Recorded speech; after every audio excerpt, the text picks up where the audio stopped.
Hey guys, Greg here with Drifter Journey with another video for you. After our van tour, someone reached out, one of my good friends, asking for a little bit more information about our solar setup. It was a great suggestion, Sam. We'll put a link down to their Instagram page below so you can check them out. But we're going to do a short video that goes over our solar setup, our battery bank, our charging controller, and what all we charge with it, just so you can have an idea of, you know, what you might need for your build, or you know, what's been working for us and what hasn't. But yeah, we'll try and get up there and show you the panels, talk about them a little more, and then go inside and explain what everything does. All right, so I made it up on the roof finally. I decided to go all the way up here, but as you can see, I'm sitting on the edge of one of the solar panels very lightly, holding my body weight on the 80/20 aluminum roof rack here. But we have three 100-watt Renogy panels. I'll talk more about those later when I get down. Like I said, they're mounted in 80/20 roof rack. That's custom built. We have two max air fans. There's one right next to me here at the back, and one up in the front there, in front of the, it's over the kitchen area. And then two light bars mounted up here. So yeah, I will show you quickly how these are drilled through the roof and into the inside, and then I'll get down and we'll talk about everything that it powers. So as you can see, the panels are quite dirty right now. Haven't washed the van in a little bit, but they're working great still. And then if you look over here, that is where they are drilled down into the body of the van. They just got silicone sealant. I sealed them big time because we had one funky leak in the beginning on a different one because it had two wires going through it. So yeah, I just sealed them like crazy. Haven't had another issue. It's been about 2 years. So yeah, we'll swing down inside and tell you about the battery and everything it runs. All right, so we are inside the van now. Jess was so nice to pull everything out of the bin here because our battery is actually in this bench under a false bottom. So there's a false bottom in here that just sits halfway down and has our battery under it. I'm gonna go ahead and switch the angle so you can see, and I'll talk about it a little bit more. Inside the bin, you can see we have a 200 amp hour Agm battery. So we have one of those. We've got a fuse box over here, a bunch of wiring coming out of the wall, and then this guy is part of the isolator kit. And then our handy dandy little fuse cheat sheet. So yeah, that's really it in here. And then I'll talk about the little control center up here. So this guy here is the T-Max. It's a dual battery system. I really do a poor job of explaining it, but it is $135 on Amazon. I checked the other day. There's a link below if you guys are interested in getting it. So what it does is when we are driving, it will link both batteries.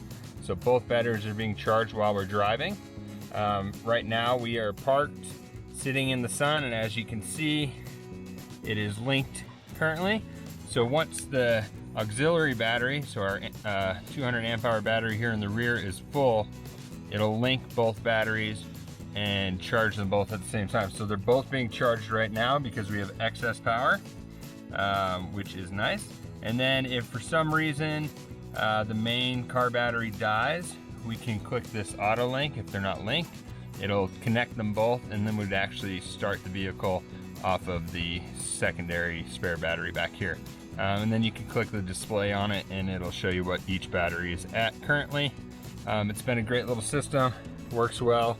It automatically unlinks when you lose juice. All right, so let's give you some more details about our actual panels and the solar setup itself. So all of our stuff is Renogy. I actually got it as a kit. We'll put a link below if we can find it on Amazon for you. You should be able to find it. But yeah, we have 3 100-watt panels. Solar panels actually come in 2 styles. There's monocrystalline and polycrystalline. The main difference, just a quick dumb it down version, the polycrystallines are cheaper. They take up more space. So still have 300 watts. Does the same as 300 watts would in either version. It just takes up more space on the roof. We got ours because I got a really good deal. Wasn't too concerned about the spacing. If we do order again, we may take into account the plan with the roof layout in case we want to be able to put some surfboards up there or something like that. We have the Mppt charge control from Renogy. All right, so charge controllers. I recommend going that route. They are a little bit more expensive, but they are nicer. I've seen some people with issues with the other kind. I think it's PWN maybe, something like that. Doesn't matter, get an Mppt. So what they do, they take the solar panels and see what kind of voltage they're creating, and they put it into the right type of charge to make the battery charge fastest, smoothest, best, and the battery should last longer. You'll be happy with it. That's the dumbed down version. Just go Mppt. All right, so like we said, we have 300 watts on the roof going into a 200 amp hour Agm battery. So what all does that charge and run? Try to hit them all for you here, but the bed is motorized, so it controls the 4 lifts for that.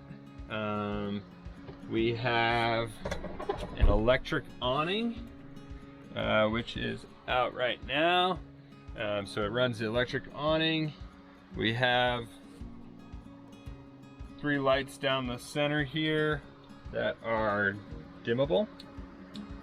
It's hard to tell because it's light out, but so it runs the lights there. 2 max air fans that I talked about with the controller. So these are pretty much running non-stop. So those 2 run off of that. We got some, what else do we have? Our heater. So we have an S-bar heater under the passenger seat. That we run all night sometimes without any issue.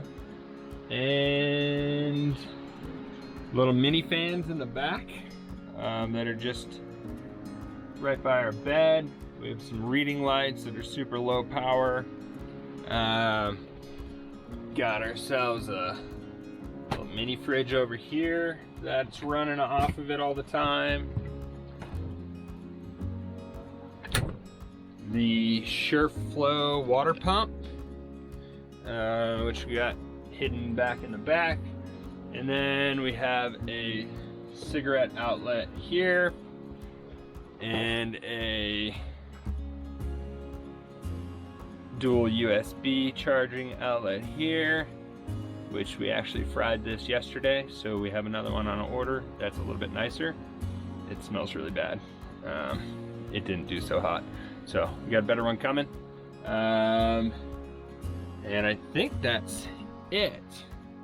So we don't actually run a ton of stuff. That's why we only needed a 200 amp hour battery. If you're looking to do more, if you're going to do an inverter, if you want to run induction cooktops, or we've seen people with air conditioners, which is crazy because you're gonna need a big battery bank for that. Not to say that it can't be done, but just you're gonna have a lot more money into your system. So yeah, we just ordered a 700 watt inverter. We're gonna be able to plug that bad boy in, and we're gonna use it during the day to charge batteries for cameras and whatnot, because we're doing a lot more of that now. We didn't have an inverter up to this point, not a huge deal. We've been using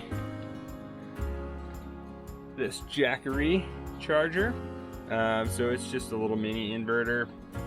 It works, it charges our all of our batteries, but it's it's a little hassle to have to plug it in, recharge it while we're driving. If we're not going anywhere for a week or two, it doesn't charge as easily. So we bought an inverter, that's on the way. We'll do a little follow-up install video with that. Hopefully it's really easy. Not planning on running blenders or any of that stuff, so it'll work great for what we're doing. If we were gonna go with, you know, some more blenders, bigger things like that, we'd probably go with a 1,000 watt, maybe even a 1,500 watt inverter. We'd probably double our battery, so we'd do 400 amp hour AGM, and that would probably be more than sufficient. So we were told we could do 200 watts on the roof to charge our 200 amp hours. We decided to go with 300 watts of solar just to overdo it a little bit. I actually said I want to be able to park on a beach in Baja for 30 days without making the car move and never run out of juice.